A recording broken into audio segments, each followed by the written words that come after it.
Okay. So my name is Abimbola Oyekoya, and I'm the founder of the Better Tribe. Um, the tribe started about 3 months ago, and the goal is to help people, support people with information really around relocating to the UK, experiences that other members have. So this is our second virtual session, and we decided on a Q&A session because I know that a lot of people have questions around different aspects of things. So I'm just going to tell us a little bit about the Better Tribe before we kick off. So who is the tribe for? I think in coming up with this idea, we were thinking about people who are thinking of relocating to the UK, people who have recently relocated to the UK, and people who are already here. People who are already here because we need mentors for people who want to relocate. So we've got a mixed community of people who are in the UK, people who are thinking about coming to the UK, and people who have recently arrived. And our key objectives are to connect people with opportunities, so what opportunities do I have in my network? Do you have in your network that we can share with people? And also to support them to exploit those opportunities. So further down, before we close, I'll be talking about one of the partnerships that we've recently signed up to help people exploit opportunities, and also to create a platform for people to connect. So the goal is that eventually we're going to have a community of, thousands of people across the UK who can connect locally and, meet and share experience and support one another. So those were the key objectives that we've started off from. And our mission, I think for us as a tribe, we're very keen on building a tribe of growth-minded people. So our tribe is not a moaning shop. And I say that because I believe that every opportunity, every experience is an opportunity to grow and to learn. So we're not coming together to moan about things. We're coming together to learn and to share our experiences so that we can all achieve individually the things that we're committing or the goals that we've set for ourselves. We see challenges as opportunities. We value honesty and are open to perspectives. So everyone has got different journeys and everyone has got different experiences, and so we value other people's perspectives because we don't know everything, and we're non-judgmental. And the last one is about living a life of significance, and I think that's one of the key things. That's one of the reasons this tribe is existing today, is because I started to think about, okay, what does my life have for other people? How can my life and experience add value to other people? So you might be in a place right now that you feel like, okay, you require support, but eventually, you're going to get to a place where other people are looking to you and saying, "Oh, can I learn from you?" So that's the kind of mindset that we want on the tribe. So now we're going to just get introduced to our panel, to our beautiful panel who have volunteered to talk to us today. And we're going to ask questions around, they're going to tell us about themselves, who they are, what they do, when they relocated to the UK, and any fun facts that they might want to share. So we'll start from who's first on the list. So Fumi and Lamide Johnson, and Fumi will start first. Good morning, Fumi. Good morning. Okay, so my name is Fumi. I'm a human resource generalist, and I relocated to the UK with my family in December of 2021. Almost the last day in December, actually. Fun fact about me is I speak 5 languages, Nigerian languages, of course, and I love learning languages. So I'm currently taking French classes. That's it. Over to you, Lams. Thank you for me. Lamide, on to you now. Thank you very much. Abimbola, it's really good to be here. Thanks for inviting us to come share our experiences. My name is Lamide Johnson. I'm a student, an old student doing adult education in the UK. I'm studying international business, second master's degree at Loughborough University. Prior to this time, I was country director for the Foreign Commonwealth and Development Office and the Innovate UK KTN back home in Nigeria. Pretty much working on programming in open innovation, place-based innovation, and the like. I'm currently working in the UK with Hyper Group, consulting in program management as a senior advisor. Fun facts about me. It's a hard question. When I'm stressed, I like to drive long distances, but in the UK it's very tricky because the roundabouts are very limited on the highway. So if you're driving 1 hour. But yeah, I love to drive. Thank you. Thank you, Lamide. Oh, sorry, I was enjoying your talk. I forgot to click on your profile picture. Okay, so we move on to James and Dupe Akision. And James, if you want to introduce yourself, please. Hi, everyone. Good to be here. And thanks for putting this together to, share a few of our experiences and all of that. Yeah, my name is James Akisio, and I'm a student here in the UK studying project management, a master's level. And I currently work as an agile delivery manager with a company called LASO Limited into chemical and software development.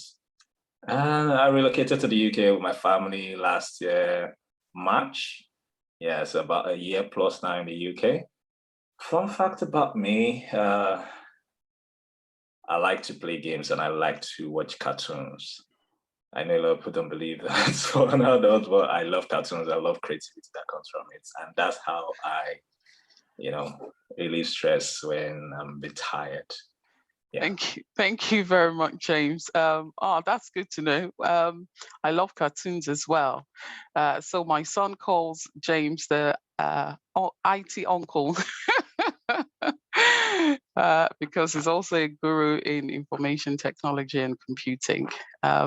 All right, on to Dupe next. Can you introduce yourself, please? I just couldn't get over that cartoon thing. Well, thank you so much for having us, Abby. It's a pleasure to be here, meeting great minds and reconnecting with old friends. So about me, who am I? My name is Dupe Akinsion, right? I am an HR professional. I currently work with a company called Solvay as the Global Diversity Talents Manager. I live in Chesterfield with my family. When did we relocate, or when did I relocate? I relocated a month after my husband. That was April last year. So we're just a little over a year in the UK. And fun fact about me is I love to take pictures when I'm really tired. So taking pictures is my way of escaping from stress, and I do it a lot. So don't judge my level of stress by my pictures. It's just what I love to do, right? Thank you so much. Thank you, Dupe. And you take lovely pictures. Your pictures are always interesting to see. They're always telling a story. And Dupe is also a career coach. If you're on LinkedIn, you might want to connect with all of our panel members today. They've got insights to share. Okay, so we move on to Bukola and Lekan Oyekoya. And you might be thinking that the surname seems similar. It is actually exact. So just so you know. Buki, do you want to introduce yourself first, please? You're muted. Thank you. Thank you, Bimbola. Thank you. Good to see everyone here. I'm happy to be part of this. I have people asking questions, what is it about? And I'm glad some of my people are here joined already. Good to see you, Grace, and good to have you around, Ife. Thank you very much for joining in. My name is Bukola Oyekoya. Myself and my family relocated February 2021 into the UK. I presently work with HSBC. Fun facts about me. I like good music. When I'm stressed, I just like to listen to music, and take a long walk, and I'll be fine. Thank you. Thank you so much, Bukola. So just for whoever is wondering, Bukola is my sister-in-law. And I really appreciate that she's here today because I know she's probably had a lot on working and she's still managed to be here. So we appreciate you and we're looking forward to the insights you're going to share. Let's move on to Lekan Oyekoya.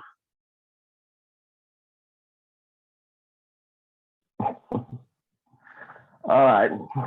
Vivo, thank you very much for this platform. My name is Lekan Oyekoya.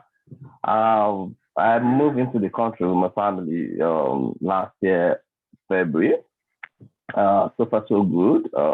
It's been challenging, but we thank God. I came in as a student, postgraduate student anyway, digital marketing. I just March. It was tough, but we thank God. We came through. Presently, I work with Amazon as one of their warehouse operatives. Then I also work with some care agency. I've not gotten a full-time job because of my education, but hopefully by next month, I should be able to get some jobs in my career or something more than what I'm doing now. Fun thought about me.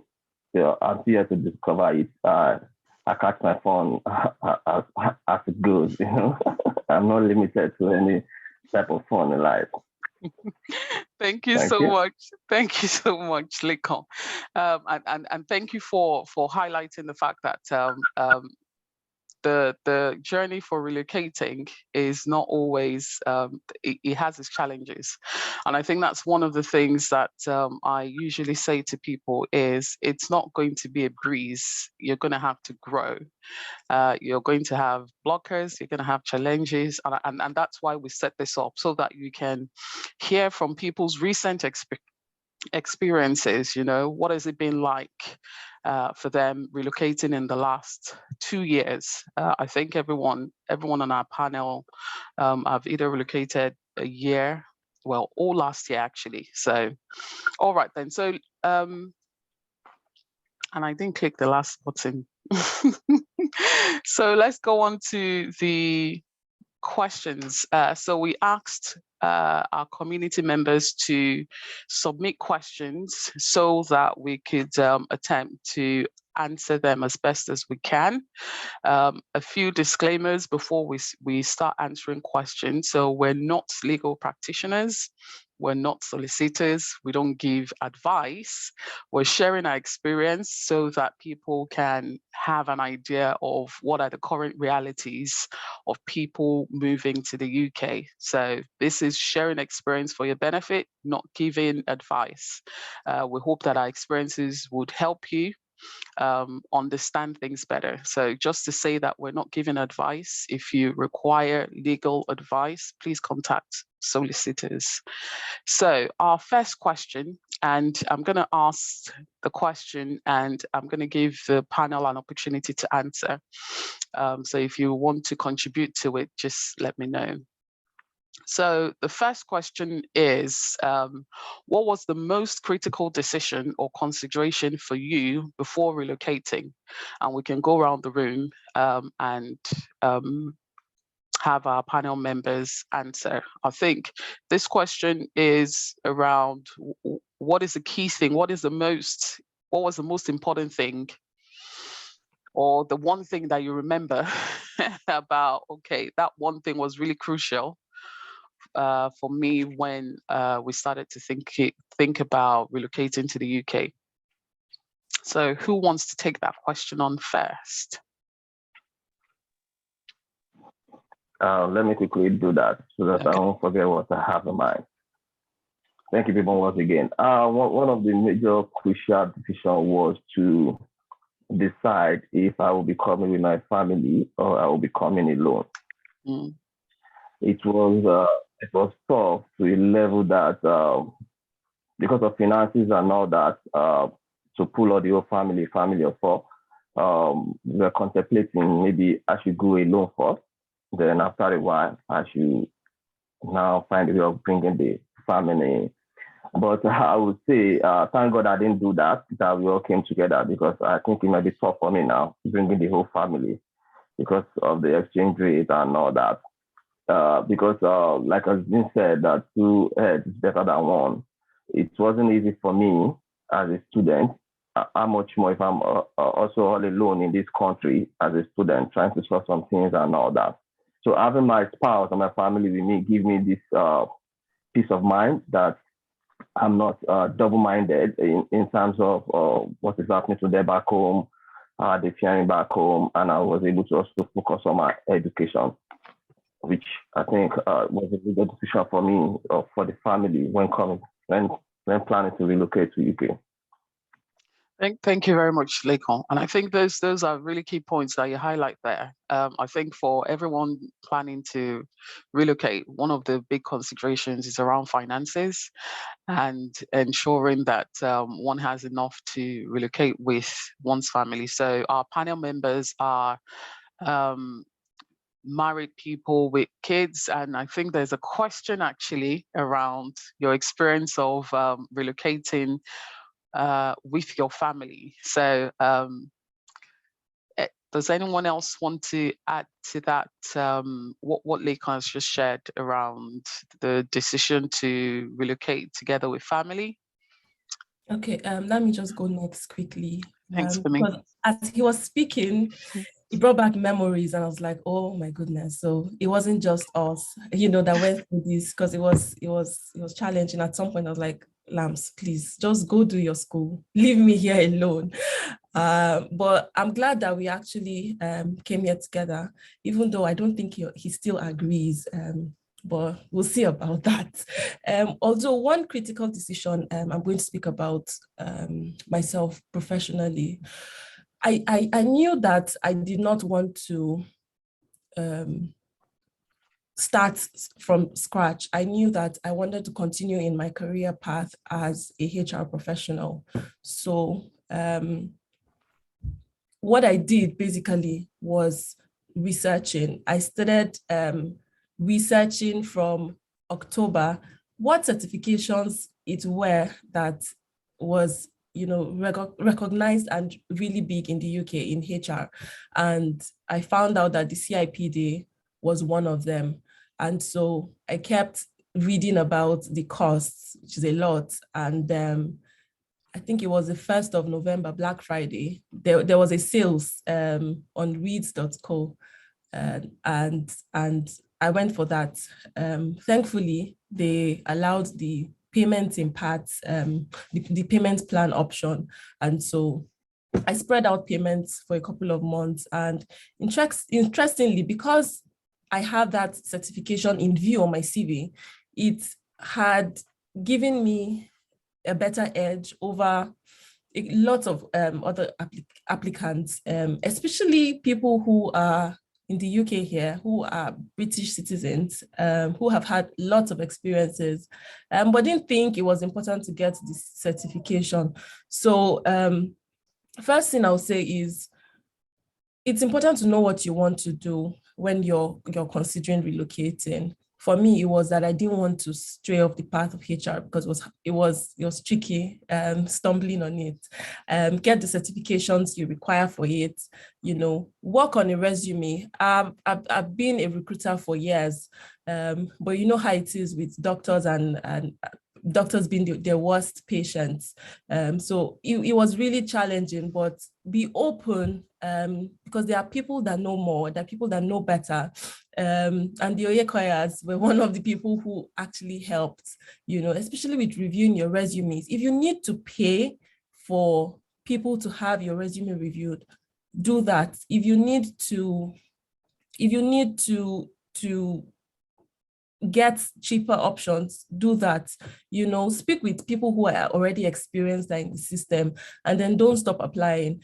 I remember in December, during the Christmas holiday, I spent my entire Christmas applying for roles. And of course, I got the rejections were coming in as the applications were going out, for whatever reason, I don't know. But as soon as I got into the UK, after the new year, I resumed my applications, and I got interesting, emails and interviews. And currently now I work with one of the UK's largest newspaper companies. It's the DMG Media, owners of the Metro, the Mail Online newspaper. So I think that's it for me. Just know what you want and then aim towards it. Thank you very much for me. And I think that's a really, really important point around, knowing what you want and then ensuring that you're putting plans in place or action in place to take you towards your goal.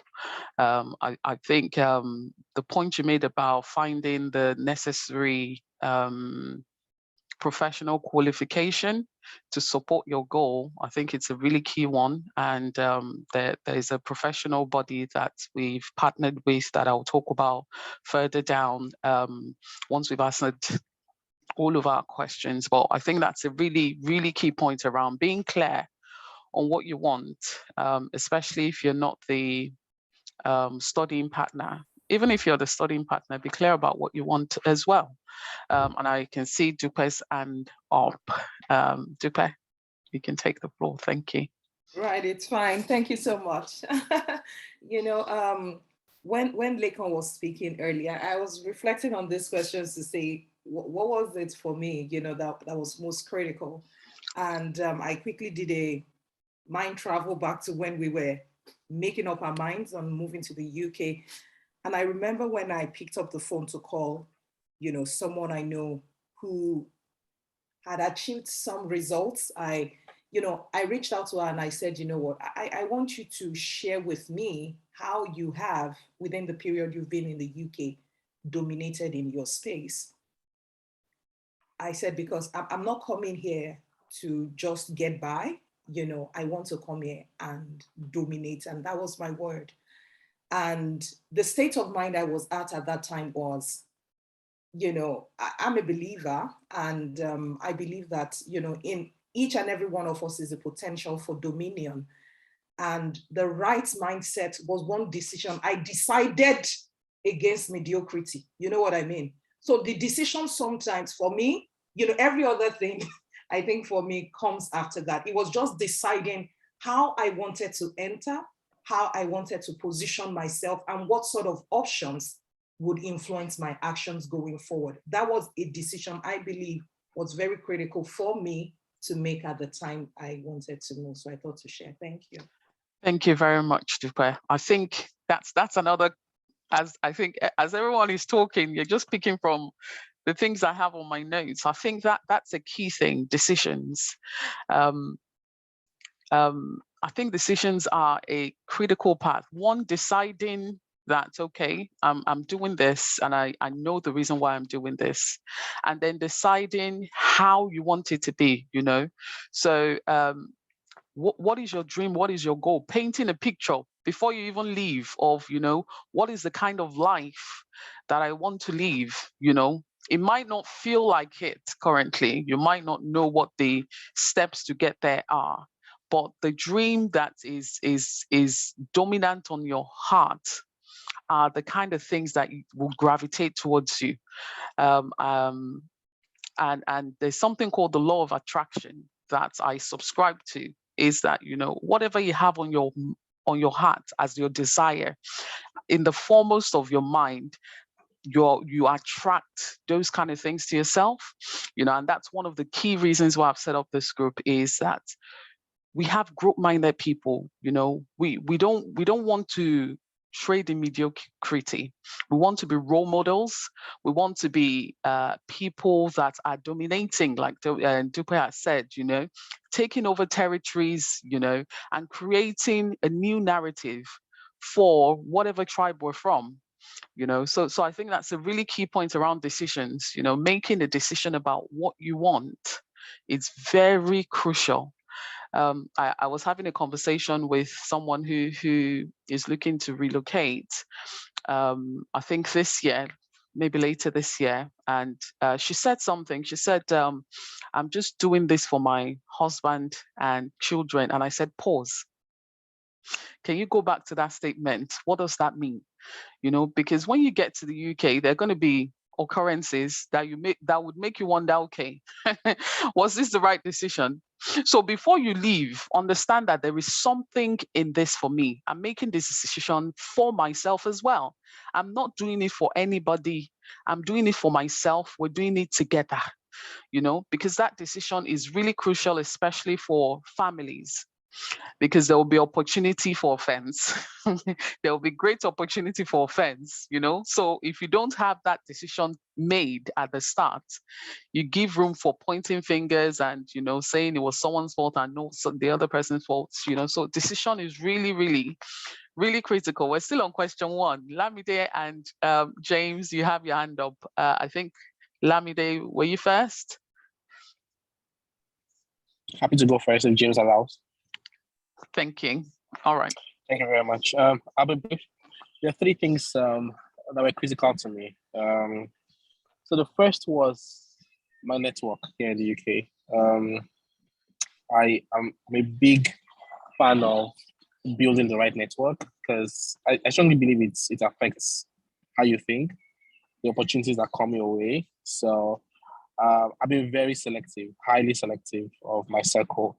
My wife and I were just talking about this a few days ago. She was saying, "Hey, do you want to consider this family and that family?" And I was like, give me some time. I give me some time thinking about it because I'm so critical about the people I let to my space because they sort of like affect every single thing I do, the opportunities I see. And I'll give you a context. For instance, yesterday I was taking a walk with a colleague in school, and we're just sharing what's next after school. And I told her that my goal after school is to get a job that pays 200K per year. And she said, Lamide, what are you looking for? I'm like, that's what I want. And she says, that is very hard though. I'm like, yeah, but it's possible. Now, the reason why I know it's possible is because I was at an event with people from Amazon, Google, and they were sharing with me their numbers. And I had 250K. And what they are doing, I can do. So I say, I know, I can get it. So that's what I mean by the network. Number 2 is change, right? So I'm not very good with change at all. I'm a planner. I plan every single thing. I literally have an Excel sheet where I planned every single activities, steps, budget for the trip to the UK. And I've been making this plan for at least 4 months. It's like a huge document that I just spent time planning. And then just before we got into the UK, everything just went into a mess. everything. In fact, the way that document has changed, like I just look at it and wonder, how did I spend 4 months on this document and this is not the plan, right? So I think change, I had to accept change, accept a lot of change. The number of hours I've spent with my family in the past 5 months, I've not spent it with them in 5 years. So you can imagine what change means to me. I'm the busy father, busy husband, but now I'm washing plates, I'm sweeping, I'm mopping, I'm bathing, I'm ironing, I'm doing everything. And my wife will say, "Thank you so much, love. You have to change a lot. I'm changing. I have to change." It's interesting. Like the change is massive change. And I think, I just had to embrace that. The third thing is family. When we're coming, a few of my, close contacts who had made the trip said, you don't need to come with your family now, spend some time, and then they join you. But I had the strongest value that, I want my family to be with me. And hopefully, luckily, we're able to raise the cash and come to the UK together. I think that if I wasn't with them, my wife says something to me. She says, if we're not here, you'll be very distracted because I know you. You'll be thinking about home, and you'll be thinking about your work here. So contrary to what my wife says, I just, don't like to make her feel like she's the only thing that matters to me in life. She knows, but she likes to hear it over and over again. So I think having my family here with me made things really easy. And this is not just from the financial aspect. I'm leveraging hugely on the emotional and spiritual aspect. That was really important. Thank you very much, Lamide. And I think the point you made around family was one of the points that Leko made as well, is that decision of, if you're thinking of coming with your family, try as best as you can to come as closely together or together if you can afford it, because one of the things that you would need is emotional and spiritual and physical support. And you get that from the people closest to you. Me and my husband make a joke that when you're in the UK, you're almost on your own. I think most of us are from Nigeria. In Nigeria, you have an auntie, an uncle, a help, your grandmother, something, and you have help around. But here, you have to have everything in plan. I think one of the biggest challenges for me was the routine. When we relocated, is that you had to have a routine, or else you're setting up yourself to fail. You would miss your boss, you would get late to school, you get late to work, so you had to ensure that you had a plan and a routine, especially if you have kids. So I think that's really, really important to note. I think the other thing you talked about was network, the people that are closest to you. And that's a really key point, because the people that are closest to you, they influence your thoughts pattern, the things people say, the things people do, the kind of vision people have would have an impact on how you think. So I think that's a really good point. Be critical about the people that are in your inner circle. It doesn't mean that you don't relate with people or talk to people or meet new people. It just means that you're protecting yourself, your inner self, your vision, your goal, to ensure that they are aligned to what you intended. You're not allowing external influence to derail you. So you're finding people that have the same values, similar values, maybe not the same, similar values to you, so that they can help you in your journey. I think it was going to be James next. Conscious of time, we have about probably 8 questions, and I know that if you've got any questions, if you're on the call and you have any questions, can you just put them on the chat, and we'll get to them as soon as we can. If we don't answer all of the questions, we'll come out by email to everyone who's registered on any questions that we do not answer today. All right, James, you've got the floor. Yeah, so I'll try the most possible to make this brief. Yeah. So for me, it's, just like Lamide, I'm also a very, strategic planner. I don't just jump, to something. And I will tell you, it took me almost, I would say almost 6 years to get to that point. I guess I was just one of those people who were like very comfortable in Nigeria. Like, I'm a patriot. I need to be in this country. There's money to be made, that kind of thing. So, but getting to that point where we had to make the decision was sometime 2020-ish. I think there was the last quarter of 2020, and the opportunity just came like that, and we made the decision, and everything settled in within 2-3 months. But the part I wanted to talk about, which has to do with decision, was things we had to consider. We had to sit down to make a decision. Okay, now this part has to do with students' route. Okay, someone goes to school, the other family members get to come, fully. And well, at that point, it was like, okay, so who goes to school? And I was like, I've been out of school for how many years now? I'm not sure, but at the point, we had to reach a concession. We had to sit down and, reach that agreement and conclusion. Okay, it would be better for me actually, because I've always been like an entrepreneur all my life, and I really want to get into the corporate world in the UK. And I felt, okay, you know what, I should be the one to go and come in first as a student, and then the family decides to join. And the major part there is being able to make that decision, like Bimbo said earlier. You're not coming, if it's a point of, oh, I'm doing it for my family alone without also having a point about yourself, you just come in, you might end up coming in and just coast, or even get to a point where you feel like, I think I'm not making a mistake. I've had to speak to a couple of people this last year, this year, where people had to call me like, I think I made a decision of coming over. And that's what gets you to that point. You need to get to that resolution of making that decision. And that was what we got to. We got to that point where I had to tell myself, okay, now I'm ready. There's something in the UK for me. And now bringing the whole family together, not because I wasn't prioritizing my family. I was actually doing that for staying back in Nigeria in my own way, but get to that point where I could also say, you know what, I could see some things.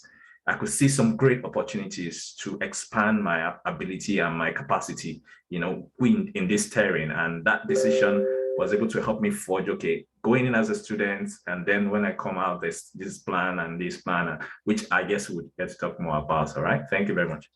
Thank you so much, James. And thank you for raising that point about being a planner again. And when you were talking about going to school, I remembered there was a book that we read in, I don't know if it was primary school or secondary school, that says Eze goes to school. I'm going to Google it and see what the book looks like. It just popped in my head, and I think that's those the points you've made are really essential. And I think Lamide also made the point around being a planner. I think one of the skills that you get to quickly develop if you already do not have is the ability to plan, research, and then to replan. Because you have to understand where you are at different points in time. There's a cash flow template that we use in our house to help us understand what's our financial state, because the decisions you make or the opportunities you take, it influences your cash flow, influences that. It helps you shape and decide on, okay, what is expedient to do, when can I do things. So I think being a planner is a really important skill. You have to learn to plan, you have to learn to build routines, and you have to learn to be a researcher. I say to people, gov.uk is your friend. There's a lot of information available from the government on every aspect of life.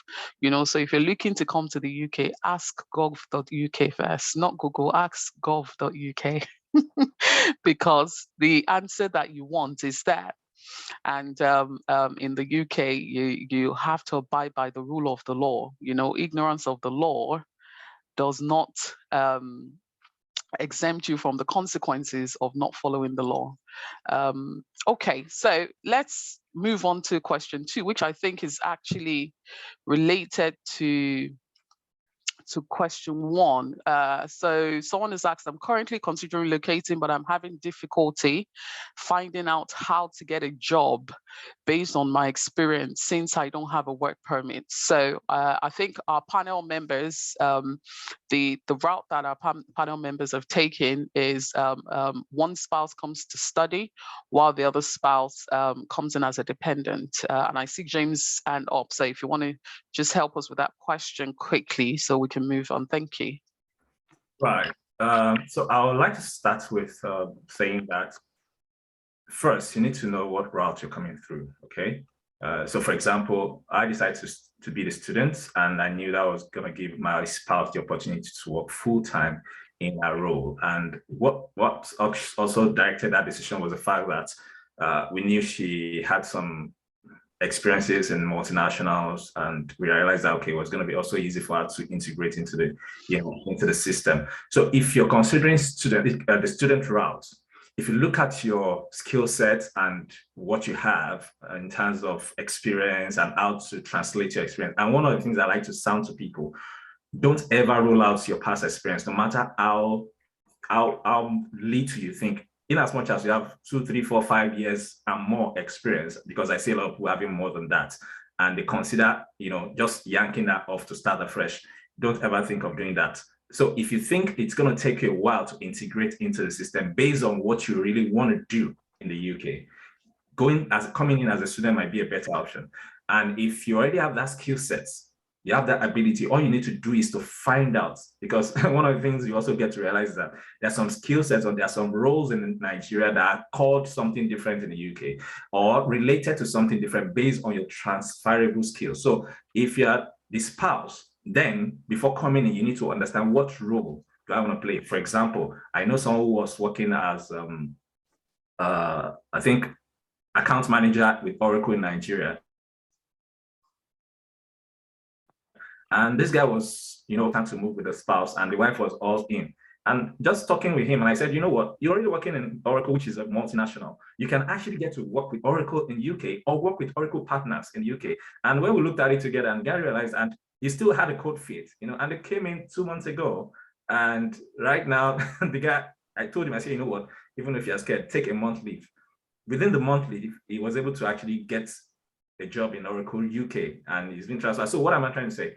If you look at your skill set, if it's going to take you a while, it might be good to come in for a master's in that, in that kind of job you are looking at, and then get it done. Or if your spouse is the one coming in, all you need to do is probably get a coach, someone that can coach you. Okay, what do I want to do? Do I want to become a business analyst, or do I want to become a project manager, or do I want to become a solution architect or a scrum master, and all those things? There are coaches for that can help you to bring in your entire past experience and integrate it to something that you can get into the UK within a few months. Start looking for a job in that space as a spouse, because you already have work permit to work. And if you're looking at coming in as a skilled worker, which I've seen a lot of people do recently, I know someone in accounting who got 5 offers to be sponsored from Nigeria to the UK. And I've seen people being referred by this same person that already been interviewed. So you need to look at your skill sets. Okay, because my skill sets put me in that space where I can get a job right from Nigeria to come to the UK on sponsorship is available. And I guess we get to talk more about, the visibility on LinkedIn and all of those things to package yourself to that point. But I'm not sure, that's not the conversation for now. But the fact is, know what you can do, know how you're going to translate it, and and don't tell yourself you don't have the experience. You have the experience, which are transferable. All you need to do is, what do you want to do and how to integrate it into whatever you want to do. All right, thank you. Thank you very much, James. You've answered that question very well. I think it's understanding, yes, like you say, what experience do you have, and where can that be transferred? What job can that be transferred into? What career can that be transferred into? Because there's several routes, like you say, of coming into the UK. There's, I think, getting to understand the UK market is also really important, so if you need to talk to a recruitment specialist in the UK, if you need to get a coach, a mentor in the space that you want to work in, so that you can understand, how does my experience compare, because when we talk about experience, we need to be able to break them down into competencies. So you would hear a lot about competencies when you come to the UK, because for every job, there are sets of skills that are expected for that job, So how do you break down your experience into competencies that you can talk about, that are required across different sectors within the job market? So there's opportunity for work permits within the UK. You can go to gov.uk, find out what are the requirements, what are the eligibility rules for a skilled worker visa. There is the student visa route. Like I say, you have to learn to research, because the information changes from time to time, and we can only talk about what we've experienced. So if you want to go to, and I think Kemi has kindly put that on the chat, gov.uk, it has a repository of information. Everything you need to know about the UK is on that site. Okay, so I hope that that's helped the person that asked that question. So we go on to I think we've kind of talked about this. So this is similar to question 1 about the critical decision and considerations after relocating. So I think we can skip over this question because there's something similar to it, I think, further down. So we maximize time.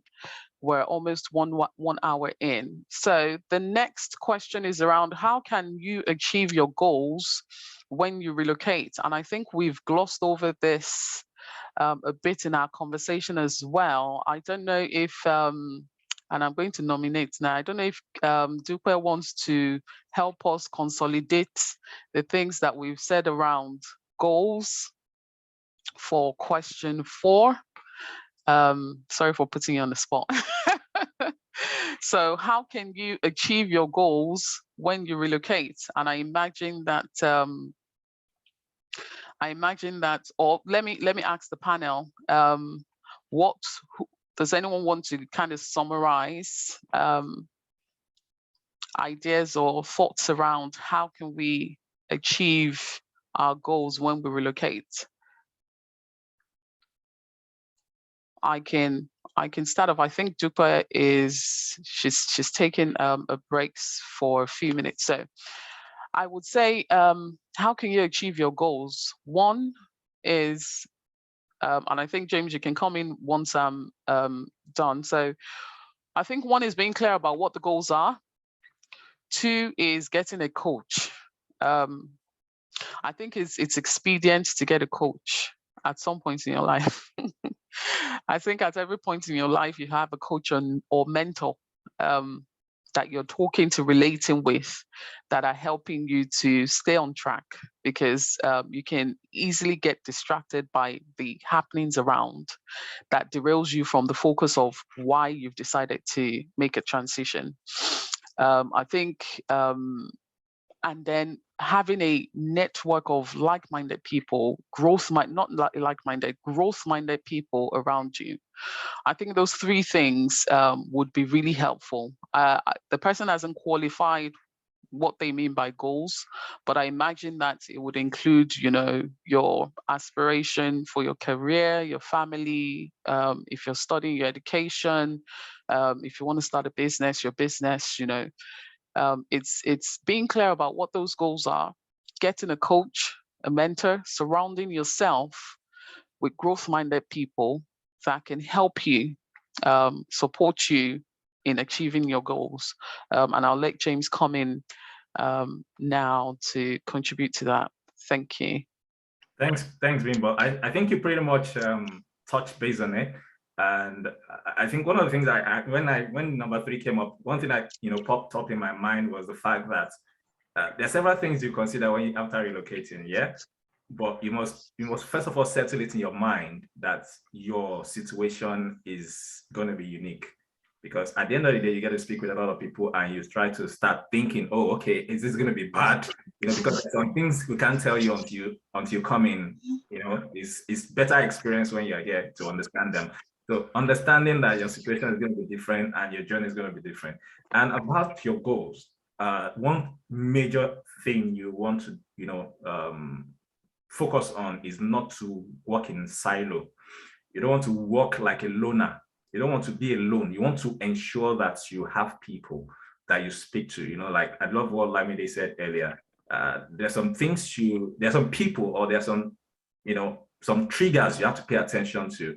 For example, for someone like us, we realized that we couldn't talk to a lot of people. There are a lot of people we were looking up to before coming to the UK. And after speaking with them once or twice, we realized that there was some kind of conversation we couldn't, engage with them on because of their way of reasoning, of their mindsets. They've been in the UK for a long time, but where the kind of vision and goal that we had in mind wasn't exactly what they were communicating. And at that point, we're able to make that decision to say, you know what, these are the kind of people we want to talk to about this specific situation. We still love them, we still communicate with them, but not on this specific kind of situation. And settle it in your mind as well that you are going to have to invest in yourself. And that's the part of getting a coach to bridge the gap. So if you're able to identify the gap between you and your goal, you're able to analyze your as is position right now and your to be position, where you intend to be in the next 6 months, 1 year, 2 years, 5 years. get someone that can help you get there faster. And that's when I mentioned a coach. So if you realize that you need that, then do that investment, because I can tell you there's no amount of investments you do or you make in paying a coach to coach you on you bridging that gap that you will not make back in a year. I can tell you that for a fact. So bridging the gap or achieving that goal is tied to, like what people said, a coach, a network of people, and not just network of people that thinking in a mediocre way, but people that are actually doing and getting stuff done, people are actually making stuff. And I gave you an example. One of the people that I was able to meet with in the first few weeks of my coming to UK, and this guy was telling me that, oh, I know you might not believe this, but I earn about £1,200 a day. I was like, what? How? It's possible. Let me mention something right now about people earning 200K, 250K. So people cannot even imagine that for UK, maybe US is possible, but UK, so those things are things that will help you to actually, achieve the goal, and step by step you get there. Thank you. Thank you very much, James. And Lamide, you've got your hand up. Thank you very much. Really interesting ideas. What I'm going to talk about is being curious. I think curiosity is one of the strongest skills you must have wherever you are at. Whether you're in Nigeria, Kenya, South Africa, and you're looking to move or relocate, stay curious. And what do I mean? Ask questions. Sometimes the level of questions I ask, my wife thinks, but you know this thing now, or it's okay. I don't believe that. my principle is, even like I'm in London at the moment. I have an event at 11 o'clock. I've asked questions on my way. Where is this? Where is the boss? I've asked Google, where can I have a meeting? I wanted to have this meeting. So where's the closest McDonald's where I can stay and have a meeting? When I got in here, can I stay outside to have a meeting? Yes, I asked questions. Curiosity helped me to do lots of research.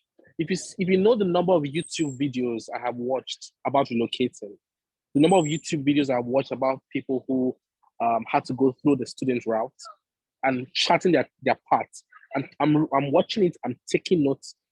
More questions are coming up, and I'm researching into it. And the more your research skills, the greater the depth, right? It was while I was doing this, I realized that, okay, my core competencies in program, in fact, so I've been a program manager in Nigeria. My title is country director. Like, that's the topmost role for the British government program in country. So because I'm doing digital skills, it's country director. That's the title. And I've held that title for more than 2 years. Coming into the UK, I started applying for jobs from Nigeria. As I was applying, I was getting rejection. Let me kind. Every single application I sent out, I was rejected for them. Every single one. I was wondering what the problem was. Then I looked at my resume, country director. The role I'm applying for is not aligned to, there's no country director anywhere here.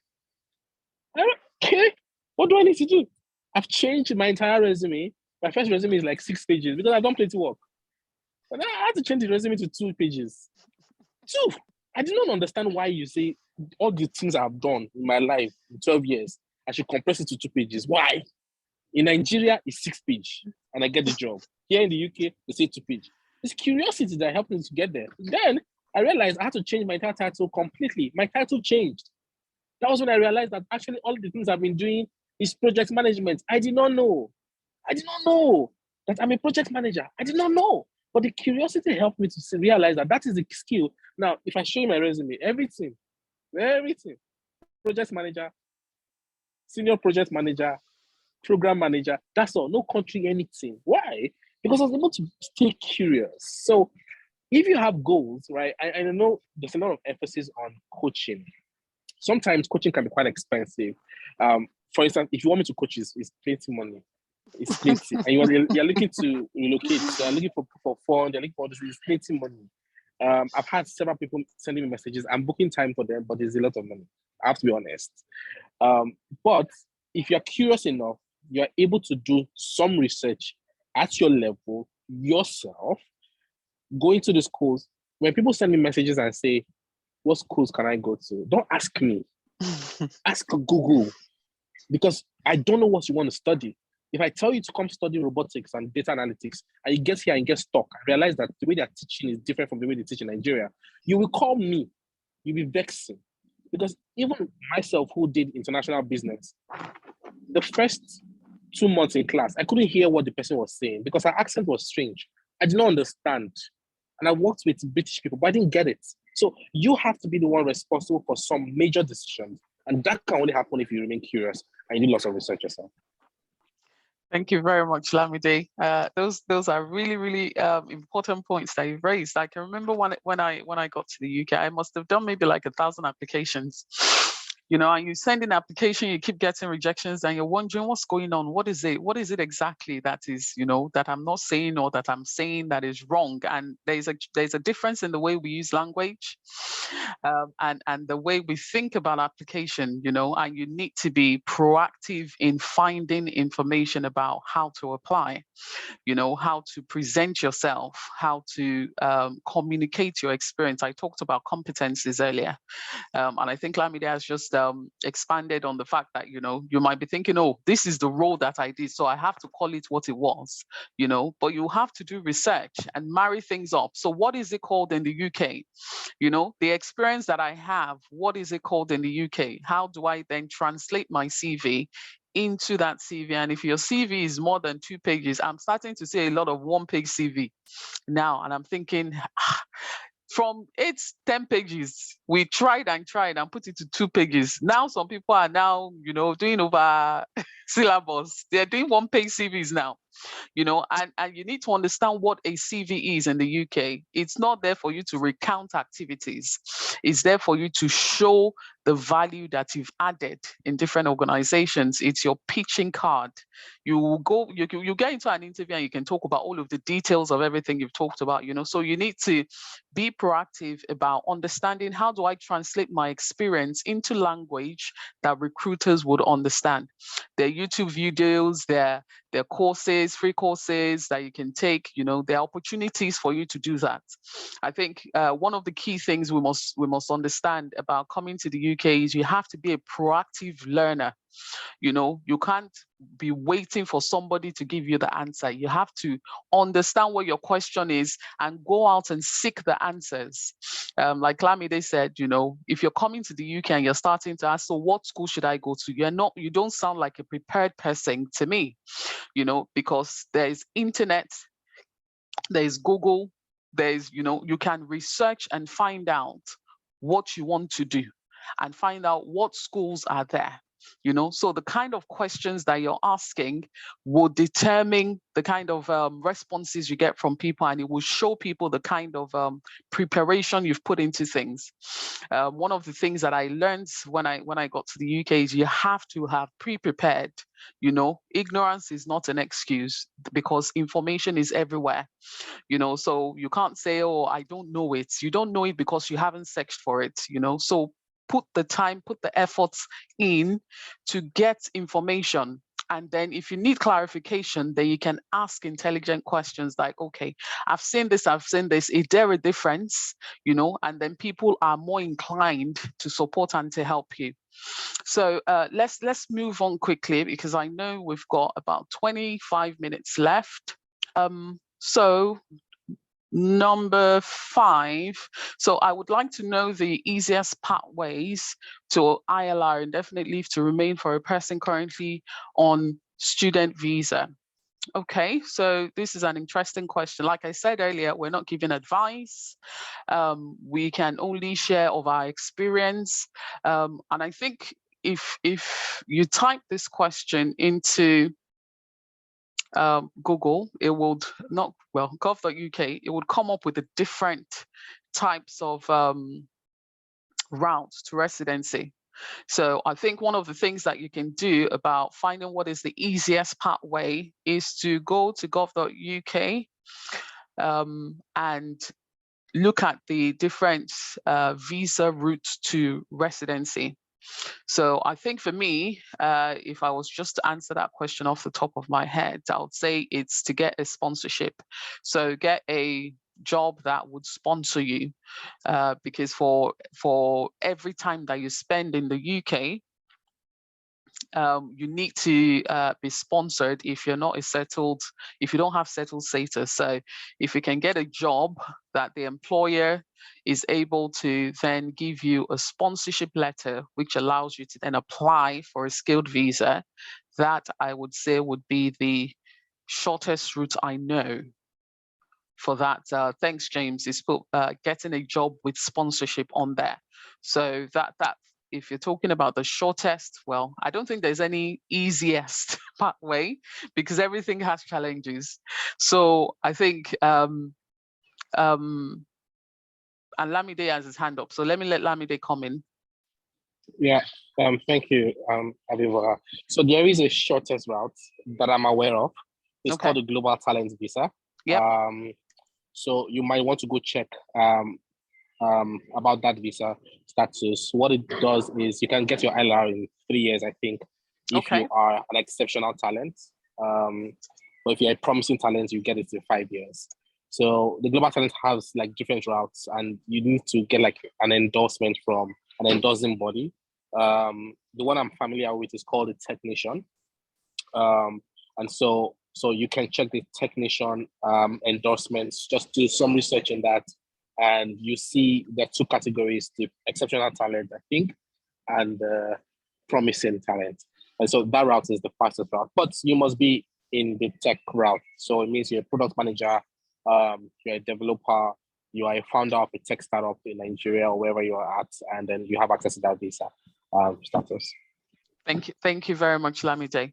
That's really useful information. So for the person who's asked that question, I'll put the Global Startup Visa in the chat. So when you go to gov.uk, type that in and look at what are the eligibility criteria, what are the things you need to have to be able to go through that route, and then you can take it from there.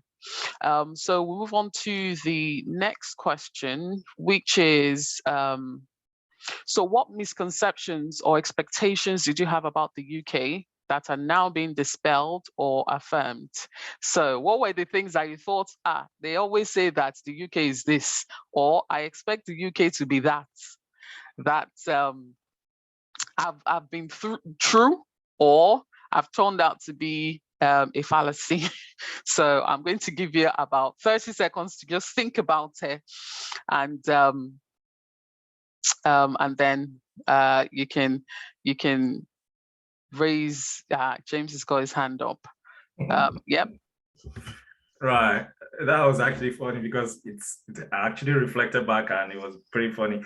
I think one of the major issue I had with UK was that misconception of focusing on what people had said about the UK, about their experiences and all that. And one of them was, oh, there's so much tax in the UK, you get to pay much tax as you go up. Then secondly, oh, if you come into the UK, you have to do menial jobs, you have to do warehouse, or you have to do health, or you have to do care, or, you know, all this kind of stuff. And coming to the UK, it was also good to meet with the right set of people on entry, meeting with the right set of people to talk to, people with the right mindset. I mentioned mindset from the beginning, to talk to. And I realized that coming to the UK, our journeys are not the same. Absolutely. Are not going to be the same. Absolutely. So people will give you their own experience, the situation based on their own personal experience. But trust me, your own situation will be different. And I'll give you one example. Getting accommodation was something that we felt, okay, you come in with your money, you just get accommodation. But we spent almost 3 months before we could get accommodation. Yeah, that is a story for another day, maybe when you find out. And so people came to the UK and they found accommodation in less than 3 weeks. I even found people who even got accommodation right from Nigeria, you know. So the misconception was that fact that, oh, okay, it will be very tough. Yeah, it might be. I call it a little wilderness experience when you come in, you know, and that's a period to settle in. But how long it will take you will vary depending on the mindset, the situation, the people, and all different type of context that will determine it. And realizing that opportunities abound. People are like, oh, jobs are scarce. I've realized that all fields, not even IT, tech, and medicine or medical alone or health, jobs are, we have jobs everywhere. Yep. It's all about how you can package your value add, ability to add value in it. I've seen people in accounting getting sponsored right from Nigeria. I've seen people get from business development getting sponsored from Nigeria, depending on how you package. So I realized that opportunities abound, and the misconception was that, oh, okay, it's just limited to some space in the UK. And that's it for me. Thank you. Thank you very much, James, for sharing that. I think what you said about people's journeys being different, I think that's a very, very critical point to take away. Is that, you know, for everyone on this call, you know, that are in the UK, the journey that we've gone through to get here has been different. You know, like James said, you know, accommodation for some people is easy, getting their first job for some people is easy. School for the children for some people it's easy. You know, I can remember when I came to the UK, I was looking for any kind of job just so we could pay bills. And for some people, that's going to be the journey that you're going to go through. I think the critical thing is about your mindset and your goals and having the right people around you. You know, you might start from somewhere that is not ideal or somewhere that you didn't think that is where you wanted to start from. I think the taboo would be staying there. It's not starting from there that is the taboo. It's staying there and being comfortable in that space. You know, I think my first job was what was my first job? It was with the university, and we were calling people for fundraising. You know, so we'll call old students and say, "Oh, okay, we've got this fund we're trying to raise money for. Do you want to contribute to it?" You know, I was open to do any job because I just didn't know any better. You know, and that's okay. I think the important thing is that you don't stay there, is that you aim for more, because there is more. There are more opportunities that you can latch onto. And if you apply yourself, if you develop yourself, you know, if you put yourself out there, do the necessary work, because it requires preparation, it requires investing in yourself as well. You know, so nothing will be given to you. You know, you would have to develop yourself and package your value, like James has said. You know, so everybody's journeys would be different. And there's no journey that is not valid. There is no experience that is not valid. You know, there is no starting place that is terrible.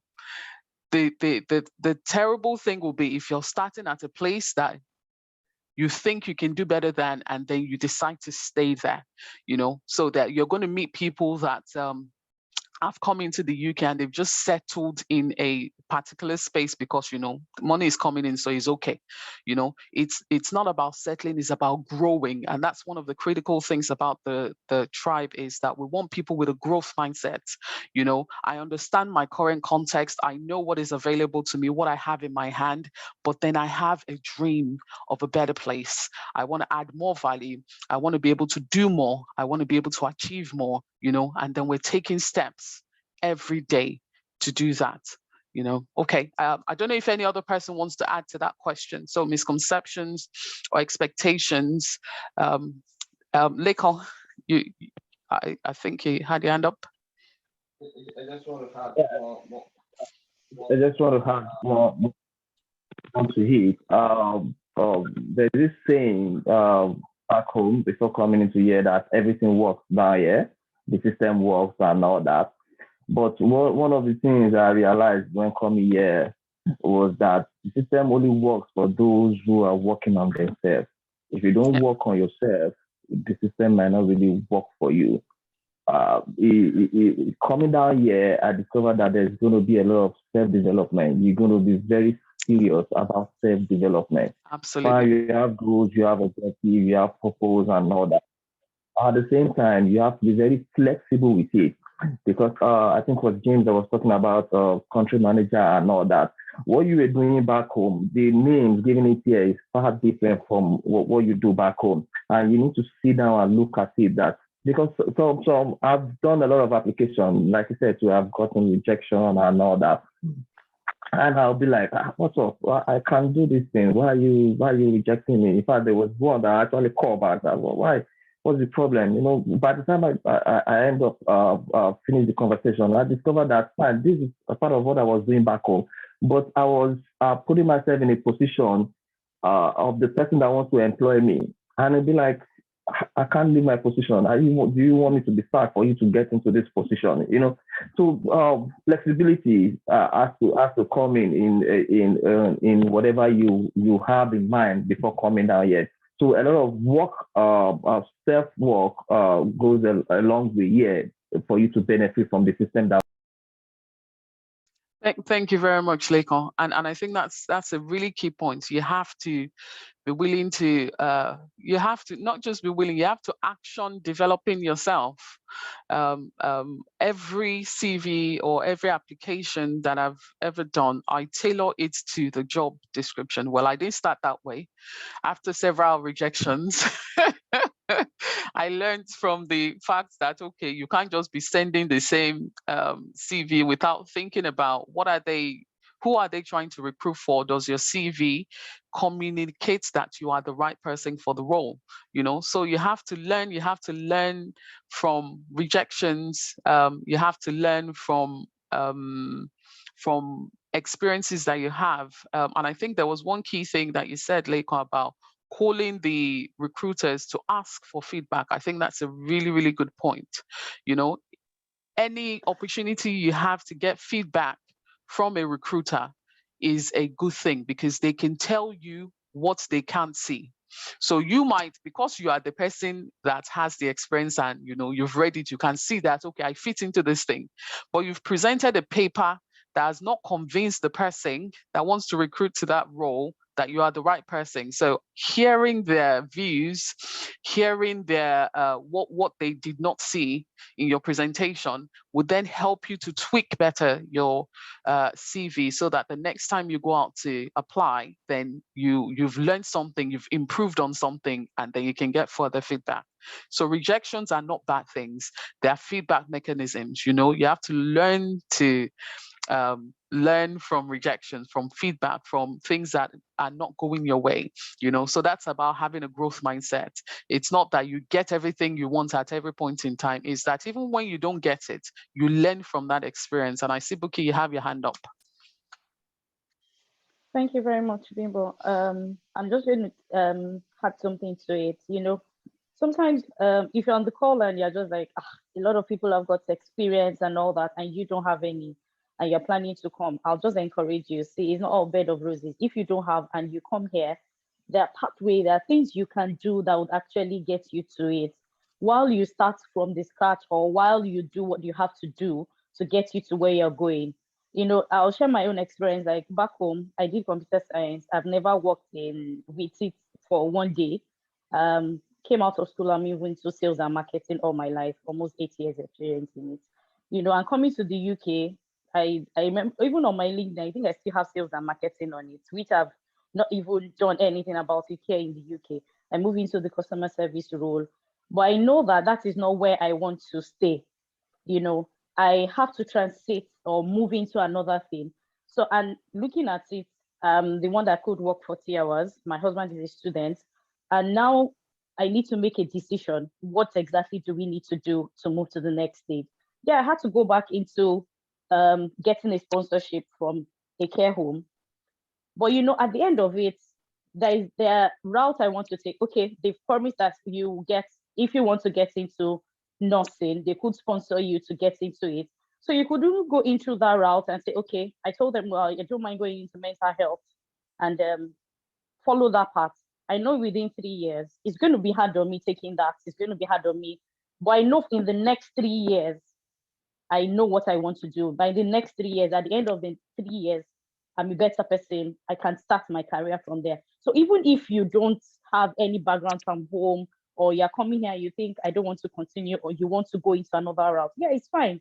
You could start here and just have a plan of what you want to do in the next 3 years, or put some years to it. And at the end of that year, you'll be what you want to do and you'll be fine.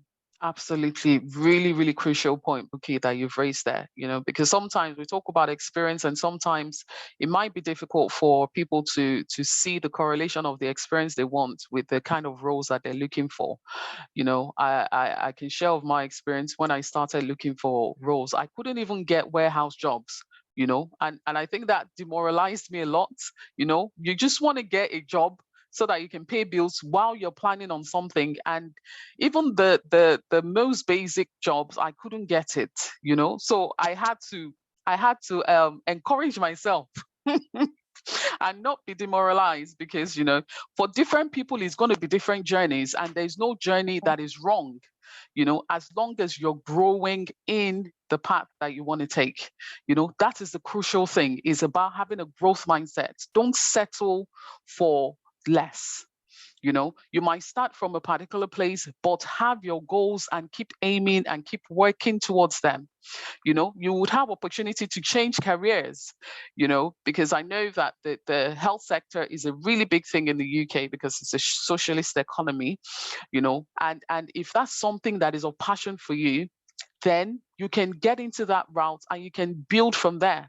You know, I know a lot of people that work within the health sector that have really good jobs, that, you know, when they talk to you about it, you're thinking, oh wow, you know, the stories I've heard about the health sector are not quite marrying up with what you're saying, but yes, I'm open to renewing my mind, you know. So there is no sector that is bad, there is no sector that is wrong. You have your goal and you have opportunities around you, you know. So you have to learn to use the opportunities around you to take you towards the goals that you have, you know, and you keep planning and replanning and, you know, growing and taking opportunities until you get to where you want to get to, you know. So I think those points that we've made, I think I'm hoping that is coming across, that there is no one journey, there is no perfect journey, there is no right journey. There is your journey, you know, and you have to make your journey what you want it to be. You have to be proactive about it. You know, you have to be flexible. You have to be very flexible. And I'll leave it at that, because I know we're going to run out of time. Oh, we're almost running out of time. We've got 8 minutes. I thought we had 20 something minutes about 5 minutes ago. Okay, so let's go on to, I think this is the last question. So what was your experience? What has your experience been immigrating with kids? This one can take us on a whole new session. I know, because I know everyone's experience with relocating with kids will be very interesting, but I think I'll give an opportunity to one person to just share what their experience has been with relocating with kids. And I think depending on even the ages of your children is even different conversations that we'll be having. But if someone just wants to talk briefly about, you know, relocating with kids, you know, how has that been?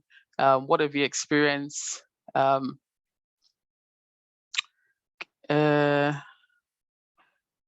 Anyone? I will take that as a good sign, because if we go down that route, we'll run out of time. So I think for that question, I think I think we've said a number of things. It's around understanding that you have to build a routine. It's you and maybe your spouse, you know, so prepping the kids, taking care of the kids, childcare, school, all of that. You've got to work it out between, if either one of you is doing school or working, you know, you've got to work it out, you know. And that's why I say that before you come, let everybody pick what is in this thing for themselves, because there will be room for offense, there will be room for upset, you know. If you don't know how to wash plates, learn how to wash plates. If you don't know how to bathe the kids, learn how to bath the kids. If you don't know how to take the kids out, start learning, because all those things you have to do by yourself, except you have money to pay for an au pair, which is significantly expensive, I would say. But yes, I'll let Lamide come in quickly. Childcare.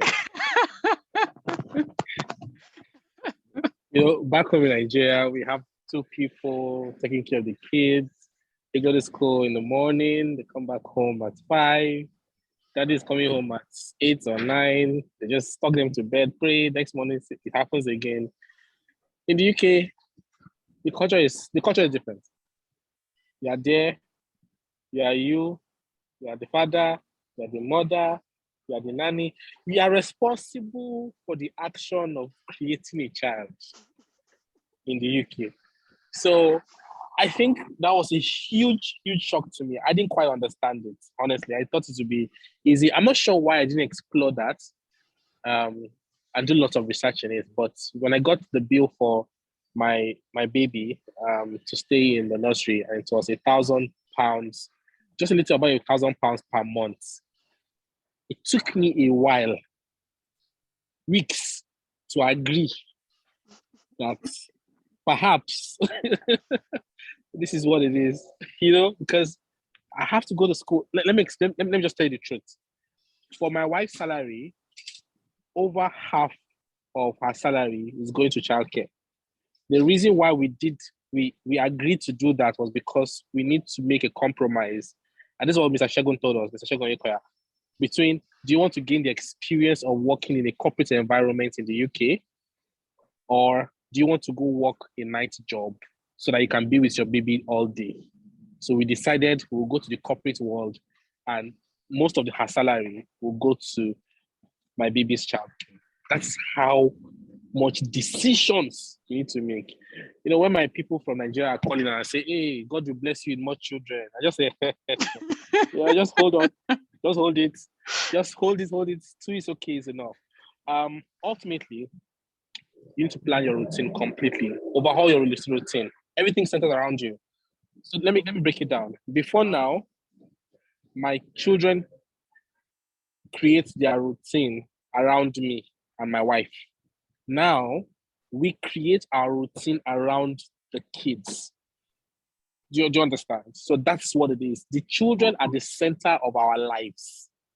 They are the center of our life, the center of everything we do, every single thing we do. So that routine is key. I know exactly when I'm supposed to wake up, when I'm to bath them. If I miss that time, it's over. Everybody will be late. From the beginning to the end, will be late.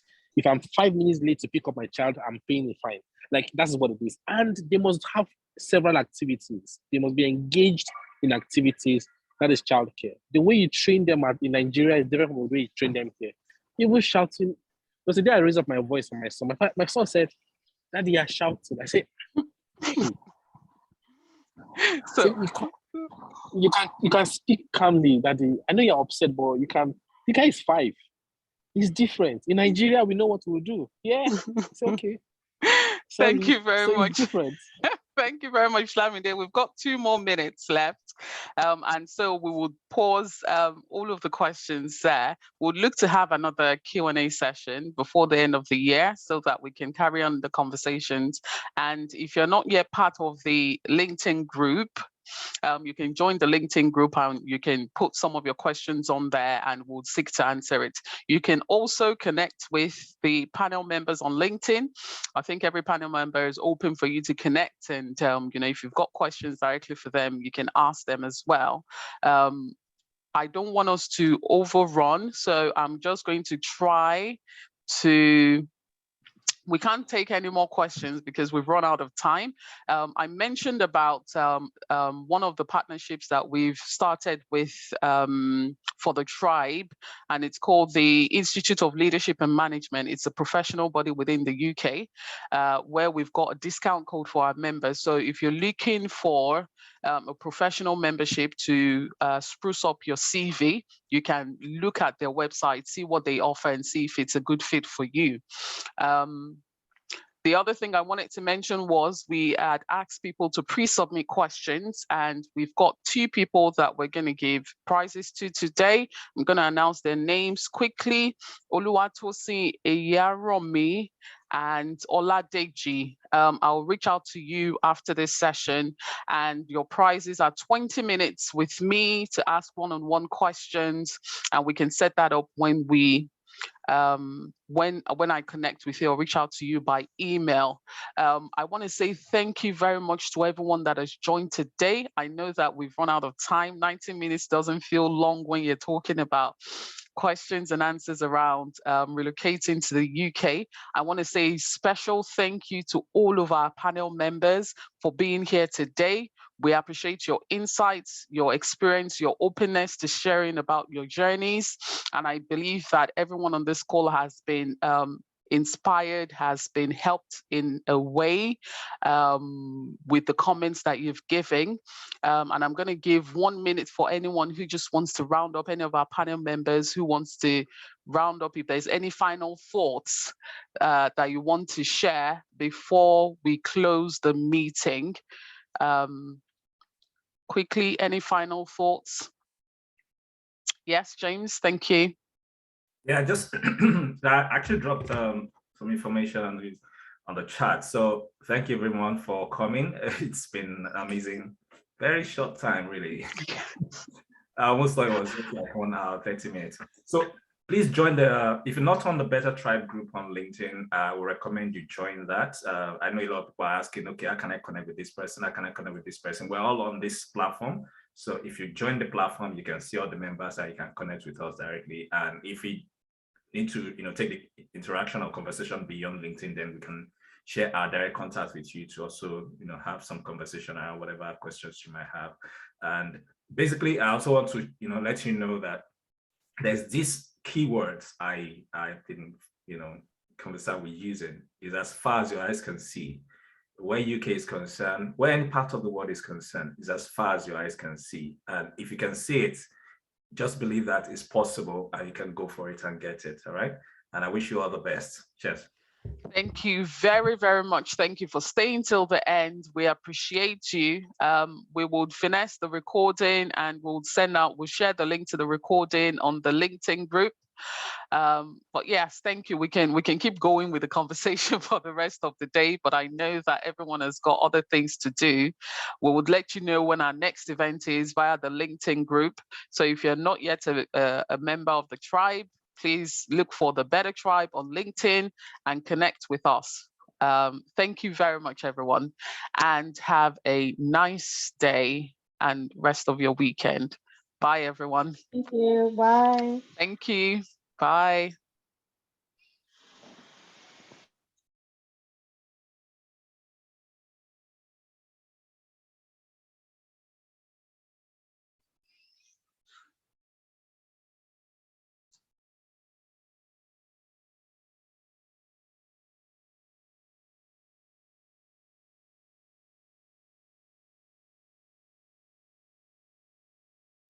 So for Oluwatosin, I'll reach out to you via email because I think we've got your email, and we'll set up when we can have a conversation where you can make use of your prize for pre-submitting questions. Thank you for staying till the end. Thank you, Joseph Lawson and Zarao Tijani. Thank you, Ken. We appreciate you. Thank you.